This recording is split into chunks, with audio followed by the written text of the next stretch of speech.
Hello and welcome friends, welcome back to career change academy. आज हम लोग start करने वाले हैं अपनी नई एक्सरसाइज जो 5.2 चल रही थी। उसी एक्सरसाइज में हम लोग क्वेश्चन नंबर 12 देखेंगे आज। ठीक है, कह रहा हूँ, सुनो। ये क्वेश्चन नंबर जो 12 था हमारा, क्वेश्चन नंबर 12 में पहला एपी है, एक फर्स्ट एपी है हमारा। फर्स्ट एपी, जो फर्स्ट एपी है उसमें हम कह सकते हैं उसका जो फर्स्ट टर्म है उसको A1 मान लेते हैं, है ना। इसका जो फर्स्ट टर्म है उसको A1 मान ले रहे हैं, है ना। और जो कॉमन डिफरेंस है वो D मान लेते हैं। सेकेंड एपी जो हमारी है, सेकेंड एपी की बात कर लो तो उसका जो फर्स्ट टर्म है उसको A2 मान लो, क्योंकि फर्स्ट टर्म अलग अलग है दोनों का, लेकिन कॉमन डिफरेंस दोनों का बराबर कहा गया है उसमें, है ना। कॉमन डिफरेंस दोनों का बराबर है। तो अगर इसके हम फर्स्ट एपी की बात करें तो इसका अगर हम देखें, अगर 100 वाला टर्म, इसका A100 टर्म अगर निकालना चाहें फर्स्ट एपी का, तो A100 कितना आ जाएगा, A1 प्लस 99 D हो जाएगा। सर D तो D ही रहेगा ना, D1 D2 नहीं मानेंगे क्योंकि कॉमन डिफरेंस बराबर है हमारा दोनों के लिए। ठीक है ना सर, बढ़िया। अच्छा, यहीं से अगर 8000 टर्म में इसका निकाल लें, क्योंकि हमें 1000 टर्म का भी अभी हम लोग को निकालना है, तो इसका हो जाएगा A1 प्लस 999 D। ठीक है ना, यानी पहली एपी का 100 टर्म निकाल लिया मैंने और पहली ही एपी का 1000 वाला टर्म भी निकाल लिया। ठीक है, अब दूसरी एपी पर आ जाओ, सेकंड एपी पर। तो सेकंड एपी अगर देखो आप लोग, तो भाई सेकंड एपी का हम लोग 100 वाला टर्म निकाल के दिखाए। सर 100 टर्म क्या हो जाएगा भाई, यहाँ पर जो हमारा फर्स्ट टर्म है वो क्या है, A2 हो जाएगा। चलो सर ये A2 हो जाएगा प्लस 99 D हो जाएगा। अच्छा, इसका अगर 1000 वाला टर्म निकालें तो क्या हो जाएगा, A2 प्लस 999 D। इतना सबको समझ आ गया क्लास, बोलो ज्योति, समझ आया इतना। यानी कि हमारा जो पहला एपी था उसका जो कॉमन डिफरेंस था वो भी D था और दूसरे एपी का भी कॉमन डिफरेंस D था।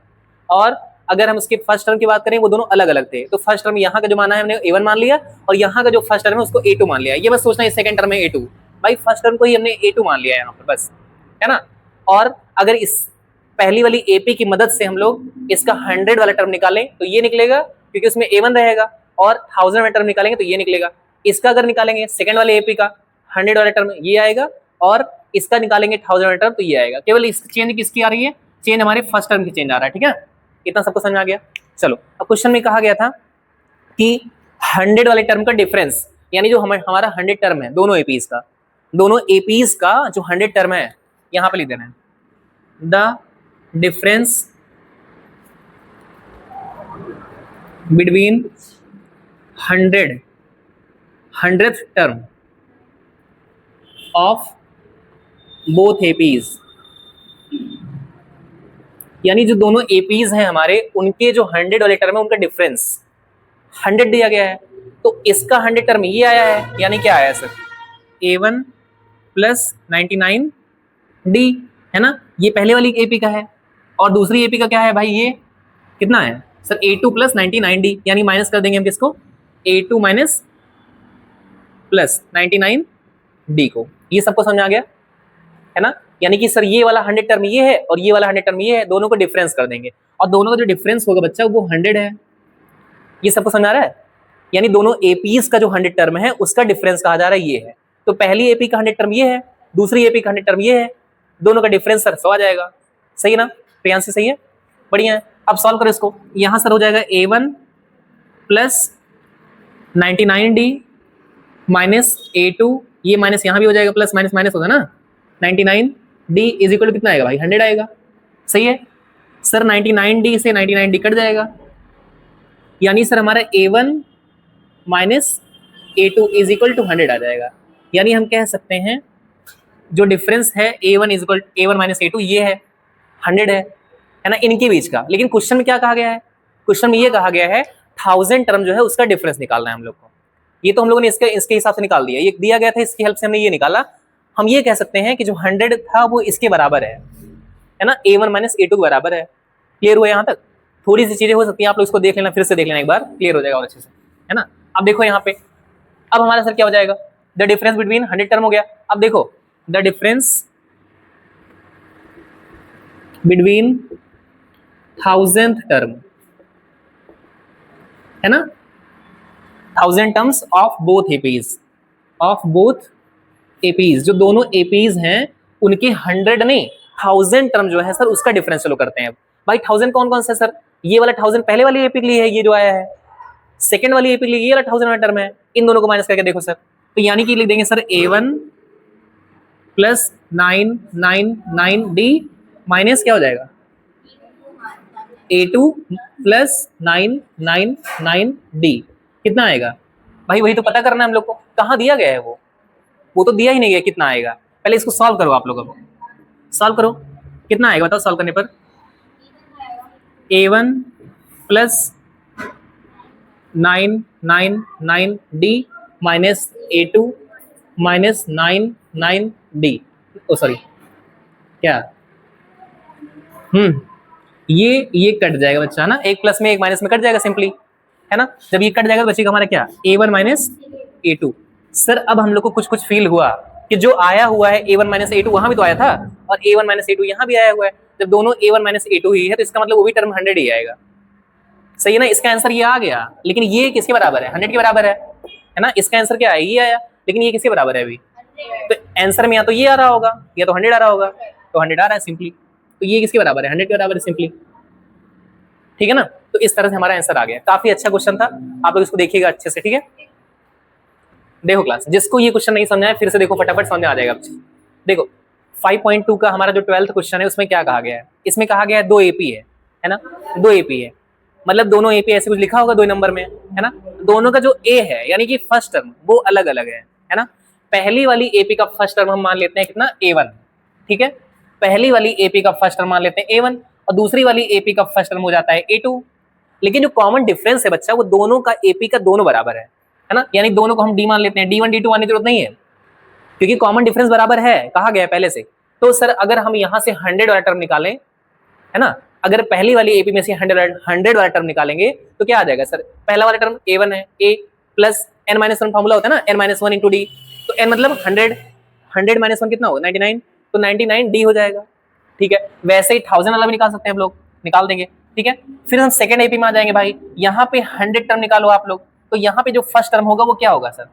लिखा जाएगा A2 ना, माने तो A2 हो ना, अलग अलग है ना, पता तो है नहीं कुछ, तो A2 मान लिए हम लोग, तो A2 हो गया। और प्लस 99D, D तो बराबर है, D लिखा जाएगा। वैसे ही 1000 टर्म भी निकाल दिए। मेन कॉन्सेप्ट यही इतना है, इतना अगर आपको समझ आ जाता है तो सब वैल्यूज आ गई हैं। ये A100 की वैल्यू आ गई पहली AP के लिए, है ना। आप चाहे इसको कैपिटल लेटर में लिख दो ताकि कंफ्यूजन एकदम ना खत्म हो जाए ना, इसको चाहो कैपिटल लेटर में लिख दो A, है ना। ये यानी ये पहली AP का है ना भाई, समझ रहे मेरी बात? मतलब पहली AP का A100 टर्म है और ये पहली AP का 1000 टर्म है। ये दूसरी AP का पहला मतलब 100 टर्म है और ये दूसरी AP का ही 1000 टर्म है। तो निकाला हमने। उसके बाद इसमें कहा गया था क्वेश्चन में कि जो दोनों AP का जो 100 वाला टर्म है ना, दोनों AP का 100 वाला टर्म कुछ अलग होगा, उसका कुछ अलग होगा। दोनों का जो डिफरेंस है वो 100 आएगा। दोनों का माइनस जो है वो 100 आएगा, है ना। दोनों को माइनस आएगा 100। तो भाई दोनों को, इसको माइनस इसको हमने कर दिया, इसको माइनस इसको, ये माइनस ये इज इक्वल टू 100 दिया गया है हम लोग को। यहाँ सॉल्व किया, 99D जो है यहाँ ओपन करने के बाद D 99D जो था वो कट गया हमारा, तो बचा केवल A1 माइनस A2। तो A1 माइनस A2 की वैल्यू हमारी आ गई 100। ठीक है, हम यहाँ पे रुक जाते हैं। अब हमें जो पूछा गया है उस पर आ जाते हैं। हमसे पूछा गया है कि 1000 टर्म के बीच के डिफरेंस कितना आएगा, है ना। तो हम लिखते हैं the difference between 1000th term of both APs। दोनों APs की जो 1000 टर्म है उनका जो डिफरेंस आएगा वो कितना आएगा। तो भाई 1000 टर्म कौन सा था? ये था एक, और इसका ये था। दोनों को माइनस कर दिया हमने, ये माइनस ये लिख दिया, है ना। यहाँ पे 999D है ना, 999D में से 999D कट गया। हमारा बचा सर A1 और माइनस A2। तो A1 माइनस A2 ये भी है ना। मतलब जो हमारा आंसर आएगा वो A1 माइनस A2 आएगा। और A1 माइनस A2 किसके बराबर है? 100 के बराबर है। तो हमारा आंसर 100 आ गया, काम खत्म, है ना। यानी डिफरेंस बराबर है दोनों APs का, है ना। दोनों APs के जो टर्म्स हैं, 1000 टर्म हो चाहे 100 टर्म हो, उनके बीच का डिफरेंस बराबर है। 100 का डिफरेंस दोनों में है। ठीक है ना, आई होप आपको समझ में आ गया हो। ठीक है ना, देखिए हमारा क्वेश्चन नंबर जो, सुनिए क्लास, एक कीप साइलेंट। क्वेश्चन नंबर जो 15 है हमारा, उसमें क्या कहा गया है? 2 AP दी गई है ना। एक AP दिया गया है 63, 65, 67, है ना। इस तरह से ये AP में है, ये वाला टर्म AP में है। और ये दिया गया है 3, 10, 17, ये भी AP में है ना। दोनों AP में दिया गया है। अब इसमें बताया गया है जो इसका nth टर्म है ना, वो बराबर है ना। दोनों का nth टर्म जो है, लास्ट टर्म जो है बराबर है, उसका बताना है हम लोग को।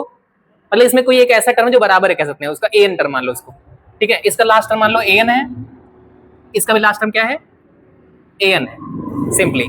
तो हम लोग को n की वैल्यू बतानी, ये इसमें से कौन सा ऐसा टर्म आ जाएगा जो बराबर होगा। जैसे इसमें भी आगे बढ़ो 3 10 17, फिर आगे से बढ़ते चले जाओ, है ना, और इसमें भी आगे बढ़ते चले जाओ, तो कौन सा टर्म बराबर हो जाएगा, क्या नहीं मतलब। तो दोनों का an की वैल्यू निकालो बच्चा, ठीक है।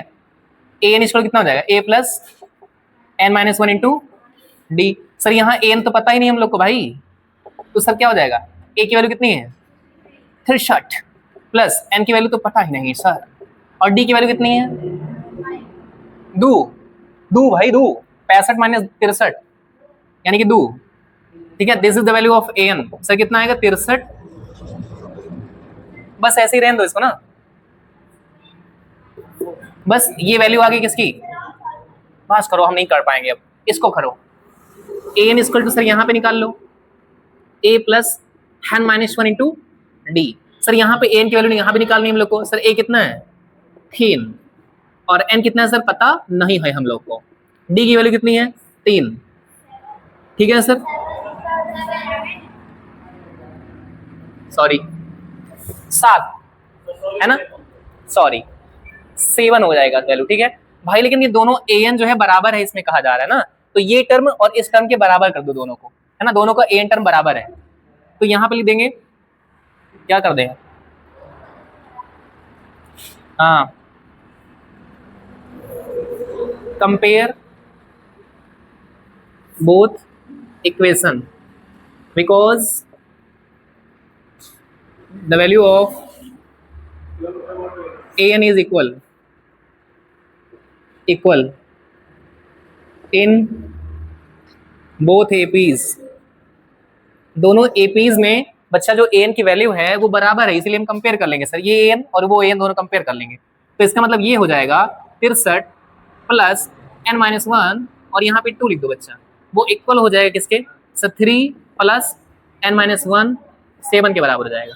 चलो सर इसको कट वट पट कट करके देखो, 63 में 3 लाकर माइनस कर दो, 63 माइनस 3 और यहाँ पे जो n माइनस 1 है और 7 है, यानी कि n माइनस 1 और 7 ऐसे लिखा रहने दो, और इसको भी उधर लेके चलो भाई माइनस में, पूरा सिस्टम लेकर चलेंगे, उठाकर सिस्टम के साथ चलेंगे हम लोग। लेकिन ये मत कह देना भाई ये भी माइनस के साथ प्लस हो जाए उधर जाकर, ये डब्बा उठा लिया पूरा पूरा मैंने, इस डब्बे को उठा कर उधर पटक दिया है, ठीक है सर। अच्छा ये बताओ मुझे 7 बार ये है यहाँ पर और यहाँ 2 बार ये है, तो 5 बार ये आ जाएगा क्या, ऐसे लिख सकते हैं, है ना, 5 बार n माइनस 1, यानी कि 7 बार n माइनस 1 था यहाँ पे, और यहाँ पे होल्ड करो भाई, तो सुन तो भाई सुन तो, 7 बार n माइनस 1 है यहाँ पे और यहाँ पर 2 बार n माइनस 1 है, ठीक, दोनों को माइनस करोगे तो 5 बार n माइनस 1 हो जाएगा ना सिंपली।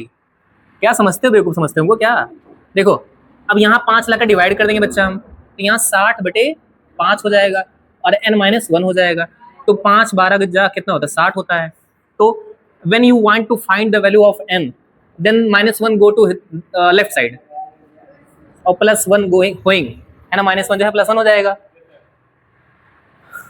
और 13 आ जाएगा n की वैल्यू, यानी जो 13th टर्म है दोनों का वो बराबर होगा। और चाहो तो सर पता भी कर सकते हो 13 टर्म कौन है जो बराबर है, चाहो तो, अगर आपको थोड़ा नीड पड़े मन करे तो सर वो A13 टर्म क्या हो जाएगा a plus n minus 1 into D. अब ये मत सोचना सर किसमें से a ले लें किसमें से b ले लें, मतलब किसमें से d ले लें, भाई दोनों में से कहीं से भी उठा लो आप, दोनों को बराबर है तो बराबर आएगा, इसी में से ले लो, छोटा छोटा लग रहा है आसान हो जाएगा। A13th टर्म हमारा सर आ जाएगा, क्योंकि बोर्ड एग्जाम में ऐसे यहाँ तक करवाएगा, फिर तुमसे एक चीज पूछ लेगा एक्स्ट्रा, तो 13 टर्म भी बता दो भाई इसी हाल हाथों हाथ, तो पहले हम लोग के हाथ है ना रहे तो कैसे हो पाएगा, तो इसीलिए पहले से ना हाथ दे देना आप लोग करने के लिए कि डी की वैल्यू कितनी रखेंगे, इसमें यही ले रहे हो ना 7 रखो, यहाँ 7 रखो, तो सर 3 प्लस यहाँ हो जाएगा 12 और 7, 12 5 7 12 6 72 12 7 84, टेबल मुझे याद हो गई है मतलब थोड़ा थोड़ा, है ना, 84 को 3 से प्लस करेंगे तो 87 आ जाएगा, यानी कि सर जो A13 टर्म है वो 87 है। अगर आप लोग को विश्वास नहीं है कि सर इस वाले का 87 आएगा, वो वाला टर्म 13th वाला टर्म, अगर विश्वास नहीं है तो क्या करोगे आप लोग, विश्वास करो या तो ना करो, तो फिर भाई इसको भी करके देखो, यहाँ करके दिखाता हूँ ये वाला मैं, इसका भी देखो A13 टर्म करके दिखाता हूँ मैं, a plus n minus 1 into D, फटाफट देखो एकदम फील हो जाएगा आप लोग को। सर a कितना है 63 है, n कितना है सर पता है, n कितना है भाई 13, कुछ बोलती नहीं ये लोग पागल है, यहाँ 2 हो जाएगा 63 12, 12 दूनी 24 होता है, 24। तो क्या आया 87 कि नहीं? क्या हम सही हैं कि आप लोग सही हैं?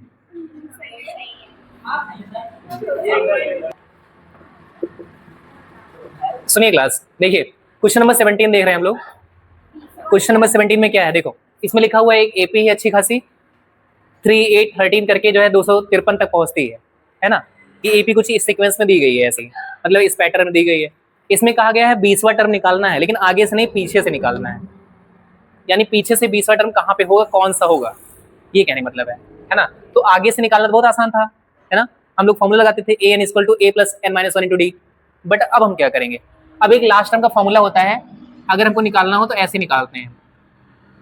देखो l minus n minus 1 into D, है ना। ये लास्ट टर्म के लिए फॉर्मूला होता है। जो हमारा a होता था वो l हो जाएगा, लेकिन वो भी माइनस में लिखेंगे क्योंकि पीछे से आएंगे ना हम लोग ऐसे ही।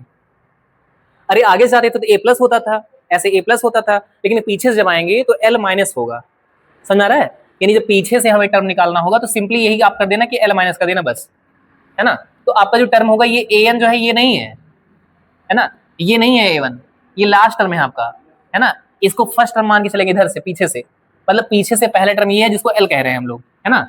और ये an हम निकालेंगे, ये an हमारा ये नहीं है इस टाइम, है ना। an हम निकालने जा रहे हैं, ठीक है ना क्लास। देखो an मतलब जो हमको निकालना है, क्या निकालना है, a20 निकालना है। कौन सा निकालना है, a20 निकालना है पीछे से ना। तो पीछे से मतलब पीछे का पहला टर्म क्या है, l। पीछे से पहला टर्म क्या है, 253, ठीक है ना सर। माइनस सर n क्या है, n तो पता ही नहीं है, 20 निकालना है, 20 वाला टर्म निकालना है भाई। क्यों नहीं पता तुम लोग को, पता होना चाहिए ना भाई, 20 से तो निकालना है 20 वाला टर्म।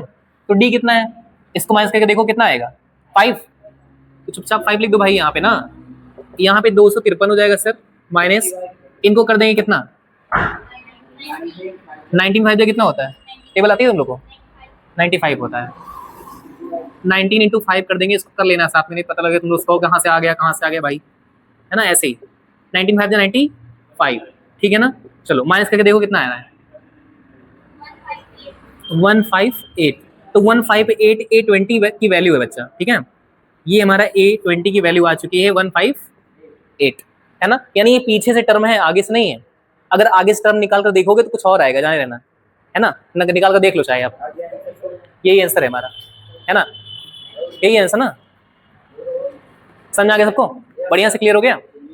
बस क्वेश्चन नंबर 18 देखने वाले हम लोग। क्वेश्चन नंबर 18 में लिखा क्या है, the sum of 4th term and 8th term, है ना। जो 8वां टर्म है और चौथा टर्म है, उसका जो सम है वो 24 है। यानी कि चौथा टर्म सर और 8वां टर्म, उनका सम कितना दिया गया है, 24 दिया गया है, ठीक है। आगे पढ़िए, and the sum of 6th term and 10th term, और जो 6वां टर्म है और 10वां टर्म है उसका जो सम दिया गया है, यानी कि जोड़ योग 44 दिया गया है ना। कितना दिया गया है, 44। 6th टर्म और 10th टर्म का जो सम है वो 44 है, और 4th टर्म और 8th टर्म का सम कितना दिया गया है, 24। अब हमको निकालना है एक एपी। अब एपी में केवल 3 पद बताने हैं हमको, first term, second term, third term. अब हमको चाहे पूरा 100 टर्म बताना तब बता सकते हैं हम लोग, इतना देने के बाद। कैसे सर, चलो इसको सॉल्व करो भाई। A4 की वैल्यू क्या होती है, मतलब A4 को कैसे लिख सकते हो, A प्लस 3D लिख सकते हो कि नहीं भाई। A4 को लिख सकते हो ना A प्लस 3D, हाँ हूँ, सच में ना लिख सकते हैं। और A8 को लिख सकते हैं A प्लस 7D। ये सबको समझ में आया नहीं आया, अगर नहीं आया तो कोई बात नहीं, और आया तो बहुत अच्छी बात है। और A6 वाले भी इसे सॉल्व कर सकते हैं, पहले इसको सॉल्व कर दे थोड़ा सा। देखो A और A कितना हो जाएगा, 2A, 3D और 7D कितना हो जाएगा, 10D। मतलब तुम लोग को आता है थोड़ा बहुत, हमें लगता है।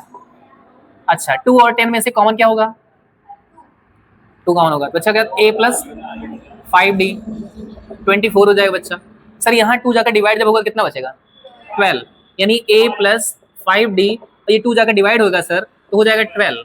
यानी कि हमारी सर ये वाली वैल्यू इतनी आ जाएगी, इसको हम फर्स्ट इक्वेशन मानकर छोड़ देंगे, और यहाँ पर आ जाएंगे हम सेकंड इक्वेशन, मतलब सेकंड इक्वेशन को बनाने के लिए अपने सेकंड कंसेप्ट पर, ठीक है। यहाँ पर लिखा गया है A6, यानी A6 की वैल्यू क्या हो जाएगी, A प्लस, जान ले लो तुम्हारी मैं बुद्धू, A प्लस 5D होती है बच्चा, और इसका कितना हो जाएगा A प्लस 9D, और क्या इज इक्वल टू 44 हो जाएगा। क्लियर है सर, इतना इतना सबको क्लियर है, सभी इंसान लोग को क्लियर है।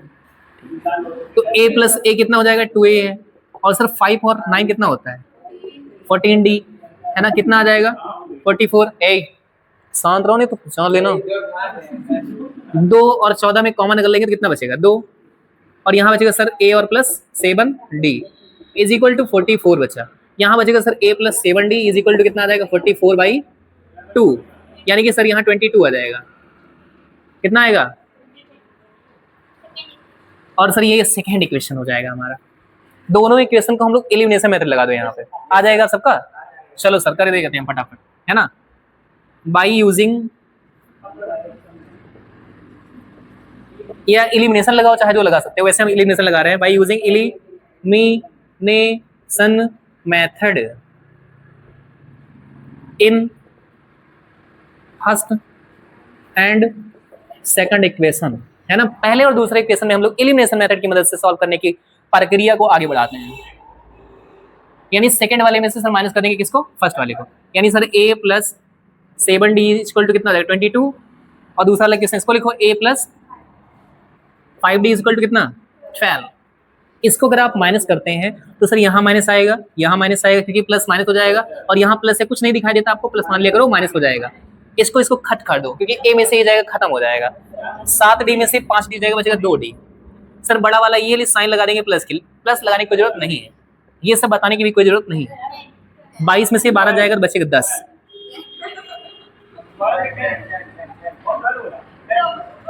भाई इंसान बन जाओ। d की वैल्यू कितनी आएगी? यानी कि sir 10/2 is equal to sir यहाँ d की वैल्यू आएगी 5। थोड़ा सा बरबराते रहते हो औरतों की तरफ फालतू में आप, ऐसा काम मत करिए प्लीज। d की वैल्यू कितनी आएगी 5। जब d की वैल्यू आ गई तो इसको आप किसी भी इक्वेशन में पुट कर सकते हैं। Putting the value of d in first equation में या फिर सेकंड इक्वेशन में, ठीक है ना। चलो सर, तो भाई फर्स्ट इक्वेशन ये है a plus 5d equal to कितना 12। तो सर a कितना है पता ही नहीं है तुम लोग को, कुछ बेवकूफ हो तुम लोग। और d की वैल्यू कितनी है? बहुत हंस रही हो। a प्लस 5 पचम 12, और a की वैल्यू कितनी आएगी -13। यानी सर हमारा जो फर्स्ट पद है, यानी फर्स्ट टर्म, वो हमारा आ जाएगा -13। तो अब हम लिख सकते हैं यहाँ पे सर, देखो फर्स्ट टर्म हमारा a1, second term a2, third term क्या होता है a3। सर पहले वाले की वैल्यू तो a ही होती है ना, और दूसरे वाले की a प्लस d होती है, इसकी होती है a प्लस 2d। आगे अगर और निकालने आप लोग 3d 4d 5d 6d करते चले जाए आप लोग। a की वैल्यू कितनी आई -13। सर इसकी कितनी हो जाएगी -13 प्लस 5 इज इक्वल टू -8। बच्चा मुझे नहीं पता था आप लोग इतने समझदार हैं। इज इक्वल टू सर यहाँ पे a की वैल्यू कितनी है -13 प्लस 2d, मतलब कि 5 दूनी 10, यानी 2 5, ये 2d है ना, इज इक्वल टू कितना 5 दूनी 10, और 10 में से 13 जाएगा कितना बचेगा 3। लेकिन बड़ा कौन सा है, ठीक है ना। तो ये a1 a2 और a3 सबकी वैल्यू आ चुकी है। आई होप आप सबको समझ में आया होगा, है ना, सभी लोग को समझ